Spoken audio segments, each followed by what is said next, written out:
ครับสวัสดีครับผมนายธเนศจาสุวรรณนะครับรหัส5411311425นะครับวันนี้จะมาพูดถึงการต่อระบบเครื่องเสียงเบื้องต้นนะครับในรูปแบบไดอะแกรมนะครับเริ่มที่ตัวกำเนิดสัญญาณนะครับคือไมโครโฟนนะครับไมโครโฟนก็จะส่งสัญญาณมาที่มิกเซอร์นะครับมิกเซอร์ส่งสัญญาณ RL ต่อไปที่ Equalizer นะครับหรือว่า EQ นะครับ EQ ก็จะเป็นตัวปรับสัญญาณได้อย่างละเอียดเลยนะครับพอเสร็จที่ EQ ก็มาที่ Crossover นะครับ Crossover ก็จะเป็นตัวแบ่งสัญญาณย่าน High Mid Low นะครับจบที่ Crossover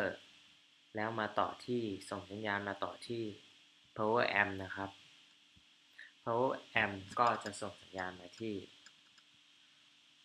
ลำโพงทั้งสองข้างนะครับ R และ L นะครับ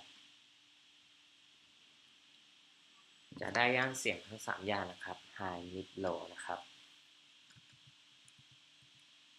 นี่ก็คือรูปแบบไดอะแกรมทั้งหมดนะครับเบื้องต้นนะครับจบเพียงเท่านี้ครับ